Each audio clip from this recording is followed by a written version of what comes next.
మీ party Telangana రాజ్యాధికార party correct లైన్లో correct మంచి పేరు పెట్టినారు. అందులో తెలంగాణ ఉంది.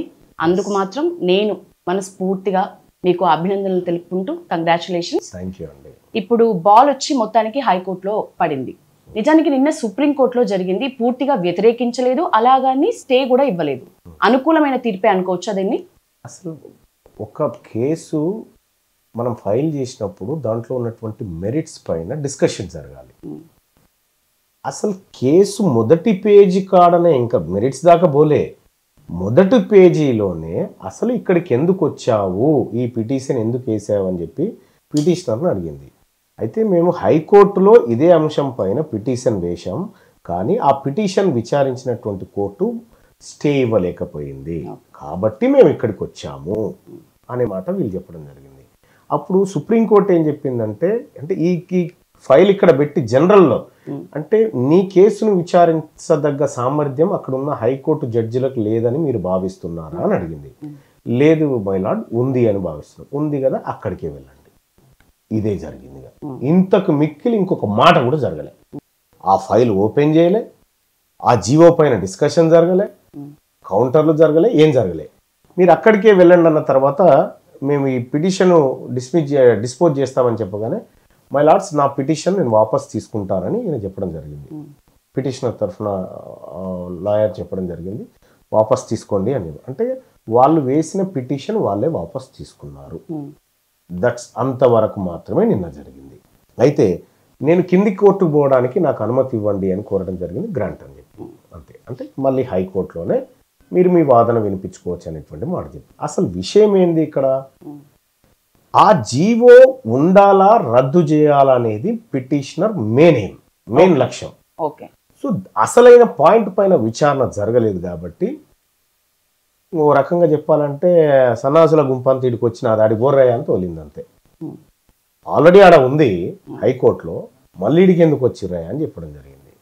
సో హైకోర్టులో ఉన్నటువంటి పిటిషన్లో దీనిపైన విచారణ జరగాలి. ఈ జీవో చట్టవిరుద్ధంగా ఉందా, ఈ జీవో సుప్రీంకోర్టు ఆదేశాలకు విరుద్ధంగా రాజ్యాంగ సూత్రాలకు వ్యతిరేకంగా ఉందా అనేటువంటి చర్చ, విచారణ హైకోర్టులో జరగాలి. అది రేపు జరగబోతుంది, అంటే 8వ తారీఖు రోజు జరగబోతుంది. సో ఆ కేసులో కూడా మేము ఇంప్లీడ్ కావడం జరిగింది.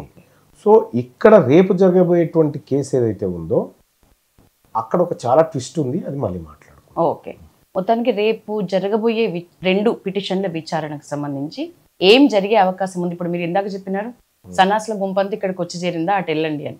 అది మీరు గెస్ చేసిన విషయమే నిజానికి. సో రేపేం జరగబోతుందని మీ గెస్? రేపు ఒకటి మన కొంచెం నా జవాబు కొంచెం ఎక్కువ ఉంటుంది. యాక్చువల్గా బీసీలకు రిజర్వేషన్ 42% రావాలి అనేటువంటి, నిజంగా రావాలి అనేటువంటి ఇంటెన్షన్ ఉంటే దాని ప్రక్రియ వేరే విధంగా జరగాలి. ఇంటెన్షన్ గురించి మాట్లాడదాం. నిజంగా అది ఎనఫా? నిజంగా బీసీలకు 42% రిజర్వేషన్ తోటి న్యాయం జరుగుతుందా? అది కరెక్టేనా? నో, జరగదు. ఎప్పుడు అసలు ఇప్పుడు మీరున్నారు యశోద గారు, మీ ఆర్థిక పరిస్థితి ఏందనేది నేను అంచనా వేసి మీ వివరాలన్నీ తీసుకొని, సో ఆమె ఆర్థికంగా వెనుకబడ్డది లేదంటే ఆర్థికంగా ముందుంది అని తేల్చాలి. నేను నేను ఎంక్వైరీ చేయకుందుకే యశోద గారికి నేను 2 లక్షలు ఇవ్వదలుచుకున్నా అని చెప్పినావు అనుకో, నువ్వు ఏ ఎంక్వైరీ చేయకుండా యశోద గారికి నేను 2 లక్షల ఆర్థిక సాయం మా ప్రభుత్వం నుంచి చేస్తాము అనుకున్నామంటే దాని ఇంటెన్షన్ ఏంది? నువ్వు ఎంక్వైరీ చేసిన తర్వాత చెప్పాలి మాట. తెలంగాణ రాష్ట్రంలో బీసీలు ఎంతమంది ఉన్నారనేది క్యాస్ట్ సెన్సస్ చేసిన తర్వాత కదా తేలాల్సింది. నువ్వు ముందే 42% అని చెప్పడం దేనికి? ముందే 42 అని ఎందుకు చెప్పినావు? కేవలం మభ్య పెట్టడానికి. సో అక్కడి నుంచే స్టార్ట్ అయింది ఇది ఊపిరి పోసుకున్న రోజు నుంచే ఉరితాడు పేలుకుంటూ వచ్చినారు వీళ్ళు. సో కాబట్టి ఈ 42% అనేది సరిపడేది కాదు. నీవు ఈడబ్ల్యూఎస్ కోటాలు ఇక్కడ ఎంత అన్యాయం అంటే, తెలంగాణ రాష్ట్రంలో